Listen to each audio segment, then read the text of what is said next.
J'ai entendu tout à l'heure une formule, je ne sais plus chez qui elle était donnée, enfin c'était sur France Culture ce matin du lundi 16 novembre. Quelqu'un disait, à la radio, on commente les livres. Je trouvais ça une formule assez malheureuse. Parce qu'il est évident que l'oral précède l'écrit. Même qu'après, une fois que c'est écrit, on puisse le lire et que ça redevient l'oral, ça ne change rien à l'affaire.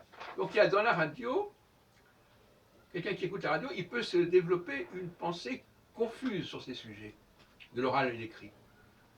Parce que c'est vrai que j'en ai parlé longuement dans pas mal de débats, notamment dans le Café Philo, quelqu'un qui lit un texte va croire que l'oralité dépend du texte.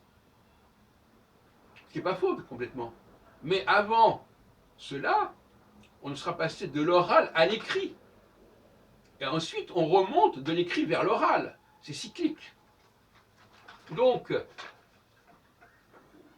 les gens qui écoutent la radio peuvent imaginer, que quand on lit un texte à la radio, ce qui arrive souvent sur France Culture, l'oral détermine l'écrit détermine l'oral, conditionne l'oral, et deuxièmement, qu'à la radio, on va discuter des livres écrits. Et donc, on est après l'oral, on est une situation post-écrit. C'est aberrant aussi.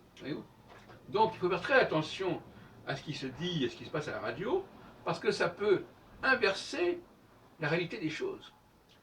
Et de toute façon, cette réalité, elle est cyclique. Dans le rapport de l'oral à l'écrit, c'est extrêmement cyclique.